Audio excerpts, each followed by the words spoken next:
Godzilla x Kong, Guardians of Equestria. Written by Phantom Plus 1234. Chapter 4. Secrets uncovered. After having learned about the mysterious facility stationed in Candlelit as well as the dormant Titan and a Legion of Doom's escape, the group rushed back to the city in hopes of finding answers. Upon reaching Candlelit, the group quickly began discussing their next plan. First things first, we need to track down and locate this facility. If anyone finds a suspicious-looking building, let everyone else know as soon as possible, said Eileen.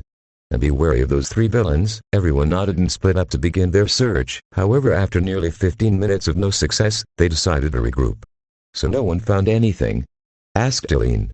I'm starting to think that this facility doesn't exist, said Starlight. Yeah, what she said, Pinky agreed as she took a bite out of a cupcake. You weren't even trying to help out, Pinky, said Rainbow Dash. We tried asking around, but no dice, said Flash Sentry. No pony has seen anything resembling a research facility, added Mistman. Bernie? Eileen asked, turning towards him. That's a negative, he sighed. It has to be somewhere, sighed Eileen. Where did Celestia and Luna run off to? Asked Applejack. Mr. Kong isn't around here either, said Fluttershy. They were worried about the castle, so they headed back, said Twilight. But they told us to inform them if we found anything. As for Kong, we had to have him wait outside the city, wouldn't want to cause a panic, added Eileen. Oh, Fluttershy let out a disappointed sigh as the group continued to discuss. Pinky, who had just finished up her snack, threw the wrapper on the ground near the statue of the Allegren sisters. Seriously, Pinky? Starlight grumbled. What? Asked Pinky. You could at least throw away your trash like every other pony, Starlight said as she walked over to pick up the wrapper. As she picked up the wrapper, the plaque on the statue immediately caught her eye. Huh? What is Starlight? Spike asked. She narrowed her eyes to get a closer look and realized that it looked slightly off. Starlight? Sunburst asked as he walked over to her. Without warning, Starlight placed her hoop over the plaque and pushed it with a resounding click. She jumped back as the statue's eyes began to glow and slide, revealing a hidden passage. A hidden passage? Asked Twilight. How in Equestria did you do that, darling? Rarity asked. I just pushed the plaque on the statue cause it looked strange, explained Starlight. Wow, way to go, Starlight. Cheered Pinky. To think that such a contraption was here all along. We should report this to the sisters, said Star Swirl. Twilight, I assume that you and your friends would be investigating, so we'll leave that to you. We will go inform the Celestia and Luna about this. Thank you, Star Swirl. Twilight nodded as the Peelers headed towards the castle. Alright, I suppose the rest of us should head down, suggested Twilight. Be careful, we don't know what we might encounter. It's best to stay on guard, said Eileen. Twilight nodded as she began descending down the stairs with the others following closely behind. All the while they failed to notice the two hooded figures watching them from afar. Salem Unit 1. Atlanta. The sky above Atlanta darkens as Godzilla absorbs the remaining bits of nuclear energy, leaving behind the charred remains of the facility.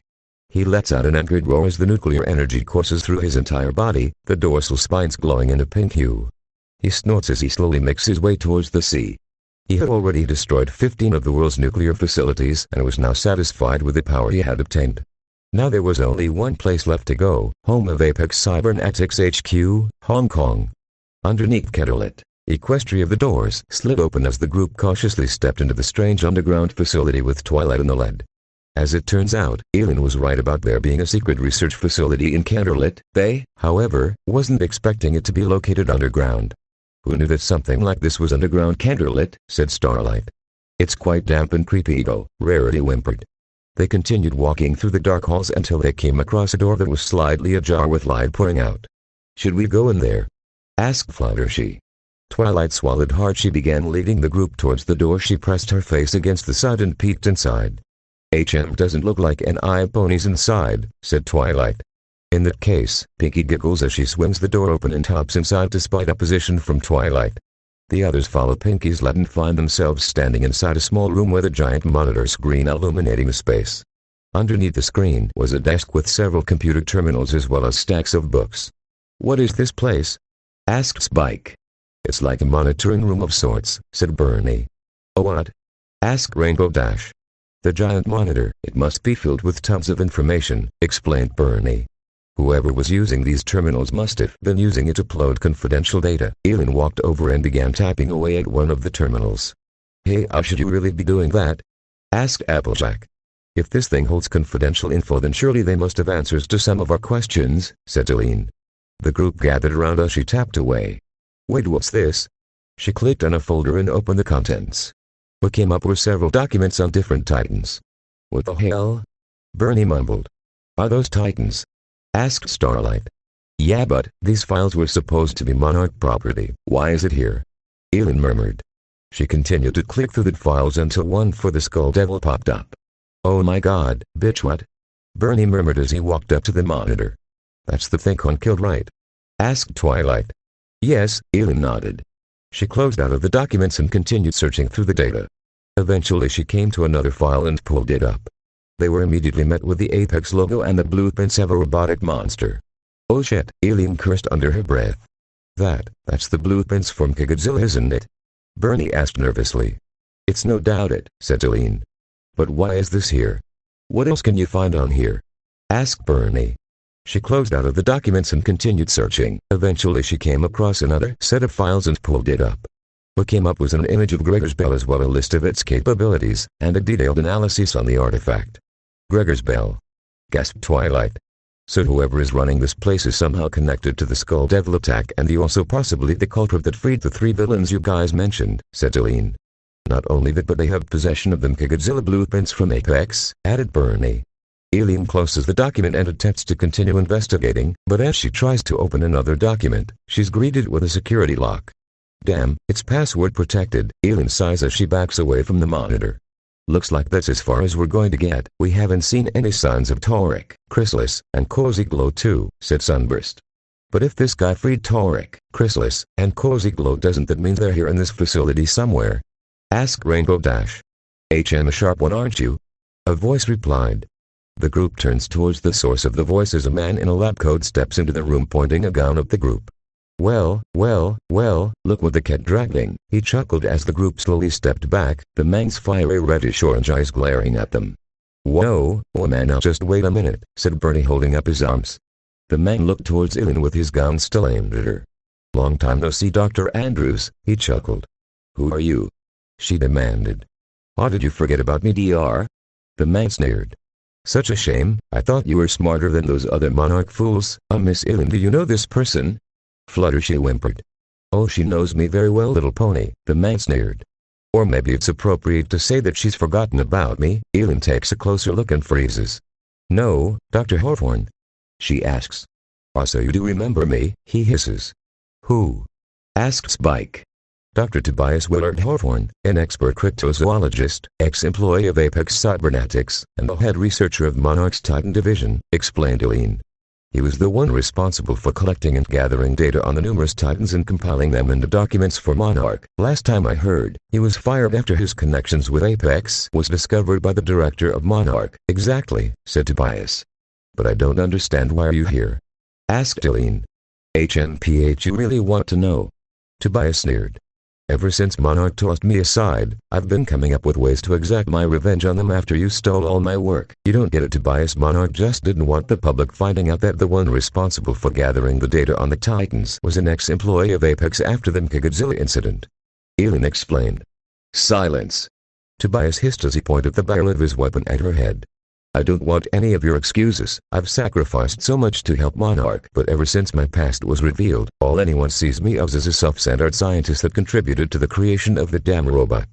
Ah man, let's just calm down, alright, said Bernie. This isn't your dispute, pal, so stick to your own place, Tobias sneered, pointing the gun at him. Listen, Tobias, I understand how you feel, but you don't have to do this, said Elin. HMPH, so what you think trying to empathizing with me is going to save you? Tobias growled. Forget it, it's obvious that Monarch is trying to keep the order of nature in check by monitoring the Titans, but once they see what I've got planned they won't need to worry about that and soon I'll get the recognition I deserve. What you've got planned? Asked Twilight. All yes is for your little pony friends. I do apologize that I had to drag your little pals into this mess, said Tobias. Who are you referring to? Asked Starlight. Tobias smirked as he walked over to the monitor and opened up the security footage caught by the cameras, focusing on 4 cells containing a weakened Taurik, Chrysalis, Cozy Glow, and Sembra. Wow! Gasped Twilight. It's them. Added Spike. Sembra's there too. Asked Applejack. Like I said, I do apologize, but I really needed their magic. Of course, they wouldn't be in this mess if they just cooperated, but of course, they had to make things hard for themselves, explained Tobias. Wait, needed their magic, so it was you who took Gregor's bell? Asked Starlight. Very sharp there, my little pony friend, Tobias snickered. But why? Asked Twilight. You're a human, what need do you have for their magic? Tobias sighed as he turned off the monitor and faced the group, his gun still pointed at them. Godzilla was meant to be the true protector of Earth, however his power wasn't fully realized until M.R. Simmons got his hands on Hollow Earth's energy, explained Tobias. My creation however is different. Hollow Earth energy is not enough, it needs something more potent, more power, and that's when I discovered this world, a world of magic. Gia swallows hard as she holds onto her mother. I originally assumed that magic wasn't going to be enough, but when I tested, my goodness, what a breakthrough. The numerous capabilities, the endless possibilities. If I could feed my creation magic, then surely it will become much powerful than Apex's Godzilla. That's why you stole their magic? Asked Sunburst. I thought it would be enough, but no, I need to feed my creation more and more magic if I were to unleash its full potential, but it seems like I won't have to search far now. He smirked as he looked at Spike and the ponies. Normally I would have many intruders executed, but seeing as I sense a great deal of magic from you, I'll save you that punishment of death, and instead you would become my creation's next power source. He laughed as he pointed the gun at Twilight. But just before he could pull the trigger, a small object landed in between Tobias and the group before exploding and filling the room with smoke. What the hell? What's in Celestia's name? Rarity yelped. PSST, hey, a voice called out to them. Spike turned towards the voice to see a familiar cat poking his head out from the vent. What a capper? Spike asked. Ask questions later, we can escape through here. Capper waved them over. Spike looked up at the others and nodded. Don't think you can escape from me. Tobias yelled as he desperately searched for Twilight and her friends. Not wanting to waste any time, they all quickly followed Capper into the vents while Tobias was distracted. Once the smoke cleared out, disappeared, Tobias turned towards the direction of the vent. You may have gotten away, but thanks for watching.